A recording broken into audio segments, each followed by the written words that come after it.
The NFL draft is officially 1 month away from today, and I saw Todd McShay did his 2.0 mock draft and mocked Ted McMillan, wide receiver from Arizona, highly regarded as the number one wide receiver in this draft.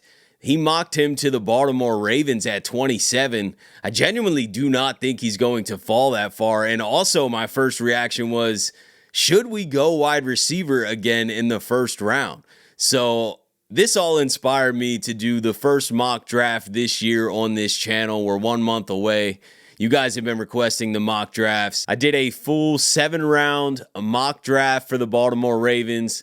Let's dive into it right after a word about today's sponsor. You guys have to hear about this new site called Penalty Verdict. This is a game changer for football fans. You can now vote on penalty calls in real time for both NFL and college football. No more screaming at the TV with nobody listening. Now your opinion counts. You'll get to engage with a community of fans who care about fair play and accountability as much as you do. Penalty Verdict lets you unlock a whole new dimension of sports with real-time polling on referees, players, and teams. You can dive into data-driven insights to have more informed discussions about what's happening on the field. Penalty Verdict is still in development, and the best part is they need to hear your feedback. What features would you like to see in the app for next football season? Head to the description of this video or the pinned comment to visit Penalty Verdict and share your ideas today. You can also visit link.penaltyverdict.com/theflockrundown. All right, we are up at pick 27 in the first round. We're doing all 11 picks, so I'm going to keep this moving. And right now, best available, and this would be awesome, man. This would be fun, is Nick Amanwari from South Carolina, safety. We also got a lot of solid slot receivers here. Agbuka, Burden. We got Zabel, the guard. We need a lot of these positions here that are available, but I don't think we can pass on Amanwari from South Carolina, safety. Love his size at 6'3". I mean, him and Kyle Hamilton would be absolutely insane. I know our Darius Washington's probably back, but doesn't hurt to get a freak like this. So we're locking in this safety. I think that really shores up the back end for a long time in Baltimore. I'm excited about that one. Moving on to the second round, pick 59. I didn't really want to go D-tackle this early because it's such a deep class, but Kenneth Grant from Michigan seems to be an absolute steal here, and I feel like the Ravens consistently draft best player available. It's also a position of need. I mean, we're losing Michael Pierce.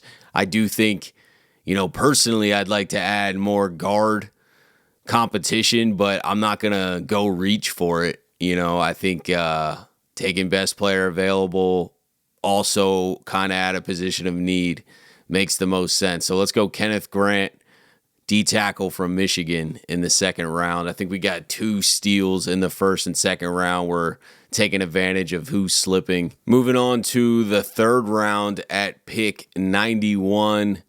We got some other safeties still falling here, but I can't take another safety. Josiah Stewart, edge from Michigan. Makes sense a little. We do need an edge, but he's a bit undersized. I'm kind of intrigued by Holland Pierce, 6'8" tackle from Rutgers.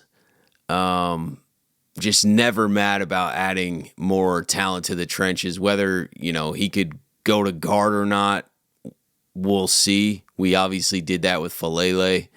But Ronnie Stanley's not going to be here forever either, so that kind of sticks out to me. Yeah, let's just do that. I think we need to add to this offensive line. I'm going Pierce from Rutgers in the third round. Kind of more of a position of need pick than best player available there. But we clearly went best player available in the first 2 rounds, so grabbed a position of need there. And now I'm looking at this guard from Sacramento State. I don't know a ton about Jackson Slater, 6'3", 311. Standout at the Senior Bowl. Elite athletic tester. Yeah, man, we're adding to the trenches. I'm not playing around here. And there's also some solid D tackles here. It's such a deep class, but I still think some of them could hang around. I'm grabbing this guard from Sacramento State, and we're going back-to-back offensive lineman picks because the trenches are crucial. We're back up at pick 136 in the fourth round. Still solid D tackles here. I'm a Maryland fan, so I want to be biased and go Phillips. I feel like he's a bit more of a project, though. He really is a project, but it is the fourth round. I think CJ West could come in a little bit quicker and perform, but I'm going to let my bias kick in, and I think Jordan Phillips' upside is there. So I'm going to draft another D tackle in the fourth round with Jordan Phillips from Maryland. Moving on to round 5, we have the last pick in round 5 at 176. And I think I am leaning Jack Kaiser from Notre Dame here. Great coverage linebacker. We need to keep adding to the linebacker room. We don't know exactly what we're going to get with Trenton Simpson. We're hoping he takes a leap. But I think Jack Kaiser from Notre Dame makes a lot of sense here and kind of rounds out that linebacker room with Roquan, Trenton Simpson. We signed Jake Hummel, who's linebacker depth and special teams guy. I think adding Jack Kaiser to that room brings some necessary competition in. Now we're back up in round 6 at pick 183. We got a lot of late round picks here. We're just going to fly through these. We did not draft a corner yet, and I don't love taking the first corner in the 6th round. It's probably not quite going to work out. If this is the way our draft goes, we would need to go get a veteran corner in free agency. I think we need to draft a corner higher, but this is just the way this mock draft's going. I'm sure when I do other mock drafts, I'll draft a corner higher, but I am going to take a corner here. I'm going to go with Mello Dotson from Kansas.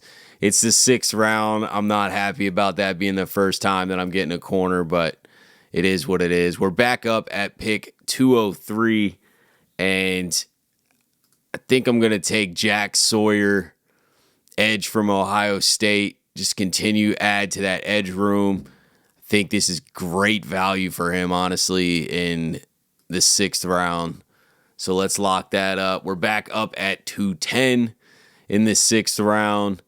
And I am going to go Tyler Cooper, guard from Minnesota. Continue to add to the trenches. We got 3 offensive linemen in this draft. I feel like that is plenty of competition. We're back up at 212 in the 6th round. And believe it or not, I feel like I got to go offensive lineman again, which is just insane. It would be kind of absurd to draft 4 offensive linemen, but it seems to make the most sense back here. You know, we can always build for the future. I think Joshua Gray is just very versatile. He's played left tackle and left guard. That's the guy I want. Moving on to the 7th round at pick 243. We're going to grab Waxter, cornerback from Villanova, 6'1". I did not draft enough corners in this mock draft, and I feel like I kind of made up for it later, and we probably are going to have to draft a corner earlier. So looking at this first mock draft, definitely too many offensive linemen probably. I really want to stack the trenches, man.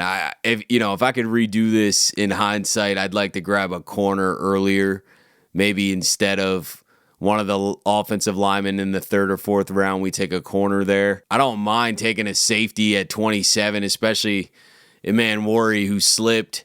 You know, Kenneth Grant slipped at D tackle. I feel like these fill positions of need, and they're also just freaks. So that wraps up the first mock draft. Let me know what you guys are thinking. I think we covered pretty much every position of need. I'm happy with the way it turned out. I definitely wish I would have got a cornerback earlier in the draft. I think that's definitely a screaming position of need right now. We're pretty thin in that room, and if this is how the draft ends up playing out, then we would need to sign a veteran free agent corner for sure. So when I do the next one, I might be looking to get a corner earlier, but just the way the board was falling, this is how I went with my first mock draft. Really added to the trenches on both sides of the ball, and I'm happy with it. But let me know what your guys' thoughts are. Who are you guys loving in the draft? I'm going to continue to do these mock drafts over the next month leading up into the draft. This is just the first one. I'm also starting the series or continuing the series of the draft regrades for the old Ravens draft classes. I've knocked out 2024 class 1 year later and 2023 draft class 2 years later. I literally think throughout this entire offseason, I'm going to go all the way back to 96 and do every single Ravens draft class. I think that's never been done before by any content creator, and I just think it's a cool concept. You know, that'll probably take a lot of the offseason. I'm only going to do it when news is slow, but news has been very slow after that initial wave of free agency. So it's time to just really lock in on this draft coming up in a month.